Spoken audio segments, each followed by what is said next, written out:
another episode of Behind the Dreamers. I'm your host, Jennifer Loading, and we are talking to the achievers, the creators, the magic makers, and the dreamers. These are our friends. These are your friends, and they are living the extraordinary. Well, here we are, another episode. Super excited about my guest today. Phebe Trotman is a successful and heart-centered entrepreneur. She's out of Canada, which is kind of fun. She's passionate about helping others discover their joy. In both her athletic and professional careers, Phoebe's personal success has been a testament that anything is possible with hard work, dedication, and a team-centered approach. As an athlete, she's achieved many accolades as a soccer player, which I am so excited to chat with you about that, including being inducted into several sports Hall of Fames, winning championship titles, and being recognized as an exceptional athlete. And she's also excelled in her career as a network marketer, which is also in my background. So I'm excited to chat with you about that, earning some top awards and recognition within her company. So before we welcome her on, we want to do a quick shout out to our sponsor. This episode is brought to you by Walt Mills Productions. Need to add excitement to your YouTube videos or some expert hands for editing? Look no further. Walt Mills is the solution you've been searching for. Walt is not only your go-to guy for spicing up content, he's the force behind a thriving film production company with numerous titles in the pipeline. Always on the lookout for raw talent, Walt is eager to collaborate on film and internet productions.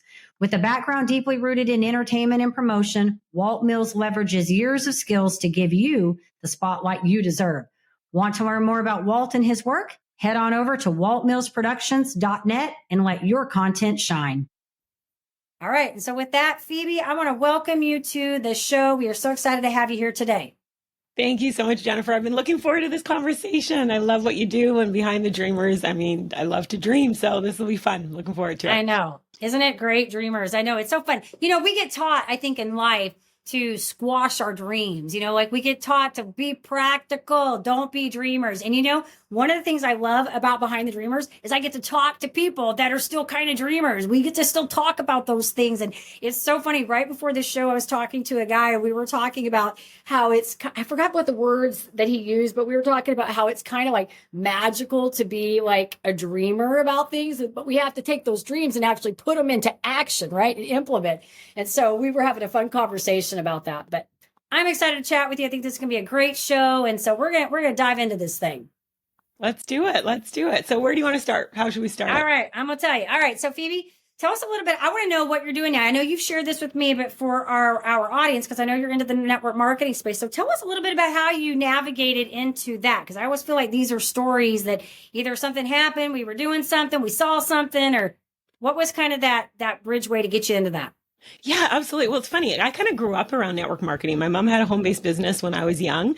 And so I always, she did well in it in terms of being on stage and awards. And so I knew there was always a possibility of what can be achieved in network marketing. That being said, I was the friend who would go to everyone's parties. I was always like, someone's having a party. Sure, I'll be there. Why not? And just supporting people because network marketing has incredible products, right? So I was often, I had a lot of different products in my home. However, I'd never found a product that really I wanted to necessarily build as a business. And after soccer, I was working full time at a computer company and I was really uninspired. So I did start a few side projects. I started a coaching company with my background in soccer, and I was actually using a network marketing product to help to promote that company. That being said, I wasn't building as a business. And in my head, all these side projects I had, when the income from those became high enough, I would leave my full-time job. However, life had other plans, and the company I was working for went bankrupt. I was laid off, and I was kind of in that crossroads where it was like, okay, well, what next? And when I looked forward, and I always encourage people to do this, when you have a moment to pause or take time to pause, figure out how to do that. Look forward in terms of what you want your life to look like. And I knew I wanted to have something I could build from anywhere. I loved being around a team and working together again with my background in sports. And so I decided to build the product I was already using, build it as a actual business. And here we are 18 years later. Wow. Mm-hmm. Well, I know I shared with you that I spent 22 years, actually probably more than 22. I'm still technically signed up in a network marketing company, but actively working almost 22 years in the Mary Kay world. And so I understand, I say I can resonate with you on the, understanding about the team building and representing the product and the selling. And I think one of the really neat things, I don't know about you, but where I'm coming from, I was a young mom when I started in that space. Mm-hmm. And for me, it really afforded me the flexibility couple things. One, it gave me autonomy, which I'm like to beat the bone drum. I like the autonomy, but I also really appreciated that it allowed me to be home with my kids. And so, even though I'm married, my husband makes good money. It was nice to have that extra income coming in, but also to be with my children while I was doing that. So for me, I was able to be a stay-at-home mom for all three of my kids. My youngest is now 20. My oldest is 27. Will be 28 this year. So I was able to stay with them the entire time and do that on a very, part-time to full-time basis.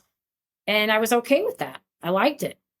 Yeah. And that's one of the beautiful things about it is it does give you that flexibility. And that was always my goal was like, when I become a mom, I want to be able to stay at home. And, the motherhood route took different turns and twists. That being said, I've worked with so many moms who that's what they've been able to do, or I should say parents in general, because it does give you that flexibility to create your own schedule and to, depending on your household income and what you want to achieve, there's opportunities there for everyone. And that's one of the beautiful things about it. And I also say, it's so much bigger than just the income. It's the people, the person you grow into, and just how it can help you grow in terms of a positive mindset and to help you cultivate those dreams and put the action behind it, which is so important when you want to go after your goals and dreams. Yeah. Well, and I think a lot of times, I know we talked about this, prior when we have our long conversation. I think it gets I feel like it gets a bad rap a lot of times because people hear network marketing, they go, network marketing, right? And they run. But for the people that, I've interviewed several different people, in the Mary Kay world and other companies on this particular show. And these are top earners, like the Millionaire Club people, people that are doing really well. But even for those people that don't hit that level, and I know you can attest to this, is that you just mentioned it. There's so much more that you gain from that. I have often said that, had I not gone through those 20 something years in that space of learning and mentorship and all of the things, I would not have developed I may never developed the leadership skills. We may not even be doing this podcast today because I was freaking shy for many years in the beginning of that, and I would have never gotten in front of people and talked. So you develop a lot of things besides just the monetary, the ROI of the money coming in. There's leadership that's in that. You have invaluable resources. You have mentorship. I mean, I'm going to say one more thing and then I want you to talk. But when I sort of bridged way out of my network marketing, it was not because I hated the company. I just wanted to do something different in my career. I did it for a while. I was looking for a different path. But I will tell you, I network a lot here and I'm in the Dallas area. There's a lot of networking. I did not realize how important that mentorship was until I started getting into the outside world and realized these people don't know what it is like to even have mentors. Like we just had them and we didn't pay for them. We had them as part of our career and what we did, they were there. So I think there's a lot that is valuable about it. And you can learn a lot of good sales, leadership skills, booking skills. Oh my gosh, booking skills. When to cut people loose, when to book, how to get them to show up. And when they're not, just let it go. Totally. You learn so much more. And I mean, I'm with you. Like, I believe there's so many great skills that you learn in a network marketing environment. And just like anything, it gets a bad rap with so do a lot of professions, depending. There's good and bad in everything, in every single profession we can look at. So I just encourage people to, be open, see where it takes you. I'm with you. Like, I'm not necessarily active in the company that I've built. I still use the service. I love the company there. And just like you, I think one of the beautiful things is as we grow, we want to, a lot of people, I shouldn't say everyone, but a lot of people like to be continued challenge. And I'm one of those people who it's like, I like to grow. I like to be challenged. And so I get excited when I can start kind of the next phase or chapter, if you will, in life. But you take the skills that you've learned in past professions, whatever that might be, just like I've taken what I learned as an athlete over into network marketing, over into being an author. You just continue to evolve as a person. And so network marketing, I mean, it's a great foundation for a lot of next things that you can build upon. And so I'm grateful for the profession because I definitely learned a lot, and I'm the person I am today because of everything that I've learned along those years. I think what's neat too about what you said is, your mom was doing this, when you were a child. So we've always said, more is caught than taught, right? Like kids pick up on the things that are going on. And, and I always say all those, I don't know about you, where you're at with this, but I always say, at least in my journey, that I hope my kids learn something. They learn the value of hard work. They learn the value of being positive. And I will say this, they don't always show in my house those behaviors, but I will hear them talking to other people, and I will realize that they have some of that lingo, that language that they heard me saying to my team and to the people that I was with. And it's interesting because I still do a lot of that languaging with people in the other areas of my life. When I'm working with them, I still feel the need to praise people and recognize them and let them shine. And, because that's what I did for so many years. And I realized how important that was, because it's not something we always get, but you got to see that with your mother. You got to see her doing some of those things. And then you've got to be able to sort of experience that for yourself. Yeah, and I'm so grateful for my upbringing. Both my mom and dad, very big into personal development and growth. My dad was an instructor for the Dale Carnegie training. So I always grew up around, seeing them read books and attending leadership and personal growth events.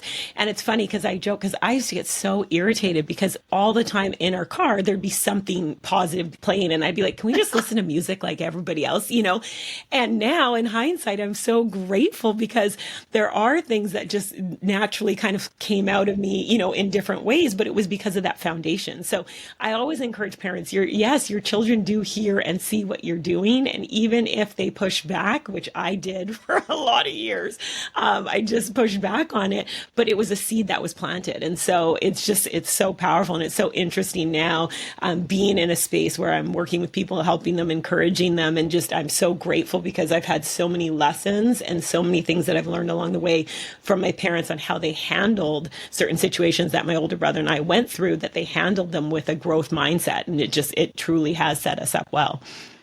Yeah, I love that, Phoebe. And I'm glad for you that you were in that environment, because what a difference that makes. I mean, it's interesting because I think so many people are not that way, and they stop learning. And I was just having this conversation with my husband, and then when we walk our dogs at like 6 a.m. every day, and sometimes we have these conversations, and I was actually talking about Twitter or X, whatever you want to call it. I was talking about that because I get in there to kind of see what's happening, on the political scape, which every time I get in there, Phoebe, I come out and I'm just agitated. But it amazes me. I'm like, you want to learn a lot about people? Get in there and look at the comments, the way people talk to each other, the way people, the types of things they say. And I realized today I'm in the middle of reading one of John Maxwell's, his latest book on how to be a great communicator. He's one of my favorite. I'm reading this, and he's talking about all these different things about, like, if you want to be a good communicator, you got to believe it and all of these things. And I'm like, it's so true that whatever we're exposed to is how we operate, right? Like the circle of influence, and however we were brought up, what we saw makes such a difference later on in life. And if you didn't have that, you have to work so hard to negate all of that stuff that you had. And it's not because parents, I think, are bad, or I think it's just what they know. Your parents were in whatever reason, I don't know how they ended up where they were, but I love it because that I wish that I say this because my kids saw me do this from a very early age. They saw me from the very beginning in this environment, but I didn't have that growing up in my environment. My sister and I didn't have that. Mm-hmm. And we've had to work really hard. I love my parents, but we've had to work really hard at deconditioning a lot of our thought processes, right? That scarcity mindset, moving into abundance mindset.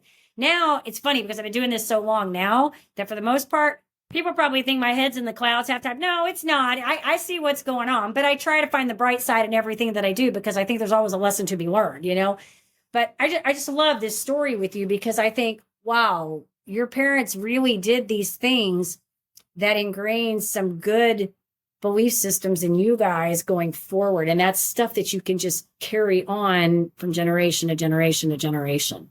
Absolutely. But one of the things that I think is so key, and you touched on it in your story, and I was going to share it with my parents, is it was a choice. It wasn't necessarily what they saw in their parents. They made a conscious choice, right? And just like you shared with your upbringing, like you made a conscious choice. And I think that's one thing that's so important for us to remember. We have choices. And I say it's in our choices that champions are made, because you can choose whatever you want to do going forward. And yes, it's true, sometimes depending on how the foundation was laid as a young child, what you might have to choose and remove. And just even though my parents laid a strong foundation in terms of certain things, there's still certain other pieces that I've had to learn and continue to push through to get to that growth. And that's where it's a choice. And so regardless of wherever someone is starting right now who's listening, it just takes one choice. It takes one, just taking a step forward. Maybe it's starting with a good book. It's listening to this podcast. It's, plugging into training and just continuing to surround yourself, because so much of what we see is negative, that it is key for us to be able to continue to plug into positivity. And that is what will continue to come out of you with time. Yeah. Entrepreneurs, are you ready to level up your leadership skills? Tune in now for an exclusive offer designed just for you. This is my time. Did you know 63% of consumers prefer businesses aligned with their values? Recognizing your core values isn't just vital for business growth, it's the bedrock of effective leadership. Whether you're a seasoned entrepreneur or an aspiring creator, identifying your core values is a key step in constructing the framework of a successful leader, enabling you to lead authentically, expand your business, and live life on your terms. Never settled on play, putting the kettle to flame. I go 100 all day, foot on the pedal, no brakes. 10, 9, paid all my dues, waited in line. 8, 7. Are you ready to access tools to kickstart your leadership journey? Unlock a treasure trove of insights and get your free resources at www.linktree/Jennifer Loading. Take that crucial first step toward realizing your leadership aspirations and elevate your leadership game today. Ready to shine, brighter than all of the I agree with you, Phoebe. I agree. And I think it's a continual process, because we all still have things we have to deprogram. We have belief systems, because it's not just our parents aren't the only influences in our lives. We go to school, we have, media, all these things at us all the time. But I think the really, you said important thing is that conscious decision to make the change, right? But I think like you said, the next step further is to recognize that this is going to continue. It's a continual process. It's not hey, I read a book, I'm done today, I learned something, no more. No, it is a continual. And I will tell you, I love to read. I didn't always like to read. I do now. And I find that when I'm not reading, I get very stagnant in my thinking. I start to find myself going down rabbit holes I don't like. And so then I'm like, okay, we need to get a book out. We need to get going. So right now I'm reading John Maxwell on how to be a better communicator, and I'm loving it. So I read a couple weeks ago, I finished up reading Jamie Kern Lima's book, Worthy. Oh my gosh. Great book. Awesome book. Finished that one up. Then my next one I read was Brain Glue by James Bonds, how to make things sticky, like your marketing campaign sticky. Learn some cool things in there, And so I feel like we just have to say that, make the conscious choice to continue to keep doing things to better ourselves, because it's not just about us. It's about all the people that come into our lives. When we make ourselves better, then we give permission to other people to also treat us differently, show up differently, and also the opportunity to see that they can also do things to fix their situations. Absolutely. It's just being intentional with it, right? And I love what you share. I'm very similar. I love to read. And I've noticed that as well too. When I don't take that time. And again, it's a choice. We all have choices. We all have a certain amount of time. It's what we're doing with that time. And so plugging into good books and listening to positivity, whether it's when you're working out, whether when you're in your car, like how can you just and what it is it's just replacing something that you're already doing with something else, right? Just making those small little shifts. And it's those small little shifts over time that will have a huge impact. But it does start with just making one little shift. And I encourage people, it's like, yeah, just start with reading a couple pages, right? Sometimes, they say if you read 10 pages a day, how much you can read. But for some people, it's like, whoa, 10 pages. I don't even know where to start. Start with 2 pages. That's okay. You're making that intentional choice to move forward with something small, and you'll see how it'll grow with time. I like that, Phoebe. I agree. I like it. Small changes. And I talk about that all the time. We don't want to set ourselves up for failure. So how can we create wins? Start small, build yourself up. Right. It's good. So, and I can hear all this athletic mindset stuff coming through. And I think I shared with you, my daughter I had all 3 of my kids played soccer at different times. Middle child was select soccer. Thought she was going to do that for a while. And then she decided kind of around high school, she wanted to go into cross country and track. And so went into running and did that for a while. And so I love this. I would love to know, and you've said a lot of good things about the, athletic and bringing it into the work that you're doing now, but maybe, what are some key things that you really felt like in that space has really helped you today, like with what you're doing now?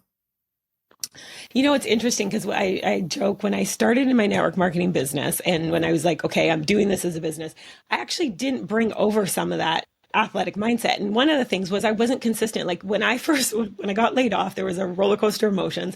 One of them though, I was excited because I was like, oh, I don't have to work now. I'm an entrepreneur. And so I'd like work one day and then I'd be like, I don't need to work for the next 2 days. Like that was what my idea of being an entrepreneur was. And so I didn't have very good results. And it wasn't until I started to actually look at it from an athletic standpoint, like what did I do to create success on the field? Well, it was all the things I did off the field, if you will, like behind the scenes to help me perform and being consistent. And so once I was able to bring that over in terms of, well, being coachable as well, I was used to having coaches. I was used to, looking in the mirror, having that kind of tough love conversation with myself as an athlete. What can I do better? Owning that, becoming accountable to, setting a goal and going after it, being consistent. And I joke now, I'm like, if you want to have consistent results as an entrepreneur, we have to have consistent activity in doing the right things, the things that are going to produce the results that you're looking for. And once that kind of hat came on and I realized, okay, what did I do in sports that helped me do this? Let me bring it over here. That's when I started to have those results that I was looking for and continue to grow. And a big piece of it was at the time, being patient. And I am I'm working on my patience, but as go-getters, we like to have things now. It's like, okay, we did something, we want the result, not realizing that everything has a growing period, if you will. And when you plant that seed, you're not going to necessarily get that harvest right away. And so I, started teaching my team. It's like, if you want to celebrate the harvest, you have to celebrate planting the seed in the sense of be consistent with what you need to do to create those results that you're looking to have. Yeah. No, it's good. And I think we all have those, go through those moments where we have to, I guess maybe we say that it's like a coming to Jesus moment where we realize we're going to have to do the work. Like we're going to have to do the things, if we want the things to happen the way we want them to happen. Right. But I do think sometimes, as entrepreneurs, we do get into that mindset. We're like, I'm an entrepreneur now and I can kind of do what I want to do until you, like you said, you realize nothing's happening. Right. We always had to say like nothing happens until you sell something. You got to start selling. Right. I mean, there's all the processes up to that, but you got to make a sale to make anything happen. So yeah, and doing that about that. Oh, sorry. I was just going to say also doing the stuff sometimes that you don't necessarily want to do, right? Yeah. There are those things like as an athlete, like I didn't necessarily love fitness in the sense of doing sprints and that piece of soccer. I love to just play the game. That being said, conditioning is a big part of how it's going to help you perform in a game. And it's the same thing in doing a business. There are going to be certain tasks that you may not love to do. However, it's essential to get the result. And so focusing on how can I make it fun? I'm a big love to have fun with stuff. So I would create a lot of contests and incentives and things like that for my team. And I do the same now for my own personal stuff in terms of like writing. I make it fun. Okay, well, when this book is released, this is how I'm going to reward myself and different things to add that fun element into it as well, too. Yeah, that's great, Phoebe. So what's next? What's on the horizon? Like what's happening right now with Phoebe in your world? Yeah, so I just released the second book in a book series called Never Quit on a Bad Day, Inspiring Stories of Resilience. So the first book came out last year and getting incredible reviews from that one. That's featuring short stories from thriving entrepreneurs.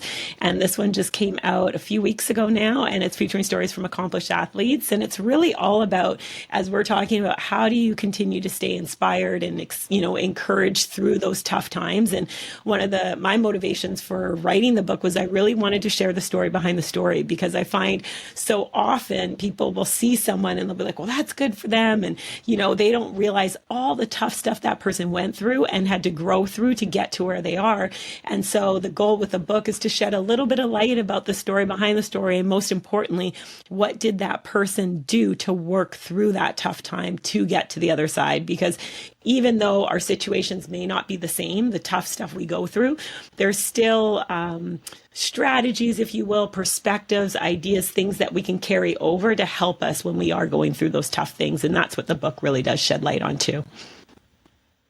That's good. So I had a mentor that I worked with for a couple of years. One of my many, I always say I had a mentor. That was one of my many mentors, but I had this one for 2 years. And he always used to say, that which is most personal is universal. So like, in other words, we always think our stuff is an isolated thing, but it's really kind of, they're universal if you really look at the main things and not all the little pieces around it, but the main themes are always universal, right? And so when you think about, you kind of said, these entrepreneurs that you interviewed, you wanted to talk about their stories behind it. the universal story is they had to go through something hard to get to success, right? The story, the details around the story may be isolated to or particular to their story, but the universal message is they had to go through something hard to get where they are today. And I love that you did that. I think that's a lot. I think you and I are doing some similar, things. And I think that that's what excites me too, is really seeing people shine and do things and go through things and come out on the other side, whether it's an athlete or somebody going through some hard disease, or whether it's a business, something where somebody's making that, that transition, or I call it maybe I don't know, what do you want to say? Like this journey they're going through, like this butterfly metamorphosis, Yeah, because we all go through it, right? We all go through it. And it's kind of, again, as we circle back, it's those choices, right? What do we choose to learn from it? How do we choose to move forward from it? What do we choose to, how can we help someone else through something that they're going through as well, too? And so it's really been a lot of fun in terms of, creating this book series. And as I said, it's about that continually evolving and growing, and just to be able to help other people a little bit on their journey just by sharing some insight and some stories of what other people have gone through. Yeah. I want to ask you a question about the book writing process, just because I know somebody on here may want to write a book. I know I wrote one and it was hard. I mean, it's because I'm not patient. It's part of the problem. And I don't know about you, but for me, when I was composing mine, the hardest part was the outline, because I had to get sort of a order together of how I wanted this to go. And I like to just, if I want to write, I just want to sit down and write. Like, I just want to write, but you got to have a flow to things, right? And so for me, that was the hardest part. Once I had that, and I got help with that. I had somebody help me with that. But once I got that, the other parts were a little easier to fill in. So I'd love to know from you, because you've done a couple now, you've done more than one. And so what was maybe the most challenging part for you in that process? The most challenging part. Yeah. You know what? Part of it was the first book really flowed. It came together very quickly. Again, I had help. I'm a big team person. And so I knew when I was starting this process of, I got excited about the idea and the theme and what I wanted it to look like. And I had a clear vision in terms of that piece. The actual breakdown of how to do it, that's when I went to people who knew how to do that, right? Again, the learning and being coachable and finding people who could help along the way. And so that really came together. And in my mind, I had a vision that I would finish the first book, and then the next book right away I would start it, right? That was kind of my thought process, and had some personal things that I was going through in terms of family. I've now become a caregiver for my mom. And so it was a huge shift, and I had to really just pause and stop everything in a lot of ways. And it was hard, and it is still very hard and very challenging. So I found getting the mental clarity to start the next book was probably the hardest piece of it all, because of everything else that was going on. And I really had to just give myself permission to slow down, to really go, okay, what is the priority right now in this particular season of life? And it was, and is still, making sure my mom is good and everything along those lines. And then once, things settled a little bit, then it was like, okay, I can do this. And I just started writing, and then it did come together very, very quickly with some incredible athletes who are contributing. Cool. Okay. So yes. And so, as far as the book goes, I was going to say on the mental clarity part that yes, I think that when you try to force something and you're not in the right space to do it, it just doesn't work. And I think this is on every level. I have these conversations because even on fitness, like I've really, because I've been going through some health stuff, I've been trying to get myself back in alignment. It's weird because it's not normal. It's like inflammatory stuff. It's not like, heart disease, that kind of stuff, because I'm healthy. I work out, right? But what I've had to do is I've had to learn, just speaking on a level of the body. When I don't feel like I can go out and run 2 to 3 miles today, we're not going to run 2 to 3 miles today. I got to be in the right mindset and the right physicality, right? So I think that what you're saying about this whole process is, where are your priorities? And if at this moment it needs to be here, and if in my case, it's making sure my health is right, not overdoing it, because I want to push, I want to be, like I want to be able to run, do my thing, So I think it's listening to where you need to be, where your priorities are at in that moment. And when you can come back to that space in a healthy frame of mind. And also, right, get your nervous system regulated. I like to talk about that one, because a part of the reason we can't do what we need to do is because we're dysregulated, right? Get that right. Then you can do what you just did. Get in there, and then it starts flowing, Yeah. And it's important to give yourself that grace too, because I do know that was a tough one, because I was really forcing it. I was like, no, I got to do it. And it was like, wait a second, who says I have to release the second book right now. That was me. That was just me making a decision, right? And I think that's really important to, as you're doing, listening to your body. And what I had to do was just kind of listen and take a moment and take inventory and kind of reflect a little bit. And again, pause, take that moment to pause. And it was just beautiful how everything came together when I had that clarity, and I was able to kind of sit and write how it all came together. And it came together very, very quickly. I mean, I started the process for book number 2 in January and released it in May because it flowed, and I'm just grateful to the incredible lineup of athletes who shared their incredible story, because the book is a powerful, powerful read to help people, and not just for athletes, but people in general, to really go after their goals and dreams. It's cool, baby. Well, congratulations to you on that. Thank you. An awesome thing. And I know when you're in, it's much easier to work when you're in the right frame of mind. And anybody listening to this, because most of the people I'm sure that are listening to this are probably in their mind some kind of achiever wanting to do something. You said some great things. Sometimes we just have to pause. We've got to stop putting these unacceptable metrics on ourselves and setting ourselves up for failure, right? Doesn't mean we don't set goals. It doesn't mean we don't want to achieve. It just means doing things in a way that you're not going to kill yourself in the process, right? And you're not compromising the things that are important to you to do it, right? Mm-hmm. Mm-hmm. Love it. So one more question I want to ask you. You said so many great things here. I know we're both like bopping around. I'm like, I'm getting warm. I got to move around. I'm getting too excited. I want to know what you said, and I think we could sum this up because I think you've said a lot, but I'd love to know just any final things that you would say that you learned about yourself in all of this. What have I learned about myself? Ooh, that's a great question. I would just say, a couple things. One, the power of surrounding yourself with great people. Like I was speaking at an event the other day, and I talked about engines and anchors, how the people that we have in our life can either, be engines in terms of propel us forward in our goals and dreams, or they can be anchors and kind of hold us back in some ways. And one of the things that, this book series truly is here because of engines that I've had in my life that had, they're the ones, 2 great friends suggested to write a book. And I was like, I don't know. And, with their encouragement, and then I got super excited about it. And now knowing that this is what is meant to happen in this next chapter and season of life, to be able to share, some of the lessons that I've learned along my journey as an athlete and as an entrepreneur, and putting it into. So just really be careful, again, who are you surrounding yourself with? Who do you share your goals and dreams with? And not to say, anchors still serve a place in your life. And I have a lot of, and I love them. It's just, who do I choose to spend my time with?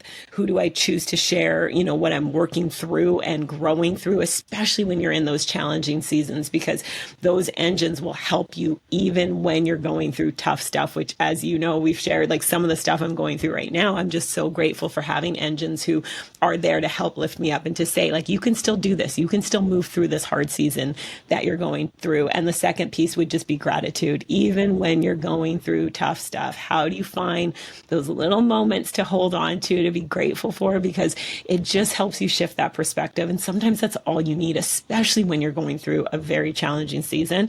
And that's something that I've been doing, and holding on to through this next phase, if you will, is just finding those moments of gratitude to be grateful for and hold on tight to those. That's good. Engines and anchors. I like it. It's good. I was thinking about the little engine that could. So I'm like, I think I can. I can. Perfect. That's great. I mean, it's a great way to remember it for me, because I'm thinking engines and anchors. And I like that, though. That's great. That's great. You do need anchor people in your life, but I don't think that they're the people that keep you safe and they keep you grounded and they keep you here. They're not going to be the people that put you into the space when you're needing to dream and go to that next level. So I love that. Thank you for sharing that. I think it's great. Phebe, you're awesome. I love what you're doing. Congratulations on all your success. I think, you're lighting up, and I like that you're enjoying what you're doing, because I think that's important, that we have to truly enjoy what we do, because when we're convicted about what we're trying to put out there into the world, the messaging, then that comes through in our authenticity in the work that we create. So I love it. If our audience wants to get in touch with you, maybe they want to find these books, they want to reach out to you, follow you, who knows, where do you want us to send them? Yeah, so you can check out my website, neverquitonabadday.com, as well as I'm on Facebook, Instagram, Never Quit on a Bad Day. And I'd love to connect. I'd love to hear what they're working on, how I can cheer them on, support them, and just, I encourage people, go after your goals and dreams. They're there for the taking. So it's just a matter of going forward. I like your website domain, by the way. I saw your email when it came through. I don't know that I paid attention to it the first time, but I saw it today and I'm like, this is cute. I like it. Never Quit on a Bad Day. I like it. It's cute. It works. Thank you. To our audience, we appreciate you. Thank you for tuning in. And if you enjoy the show, head on over to Apple. You can give us a review over there. And of course, hit that subscribe button on the YouTube so we can keep sharing all these awesome stories about these awesome people. And as I always say, in order to live the extraordinary, you must start. And every start begins with a decision. You guys take care, be safe, be kind to one another, and we will see you next time.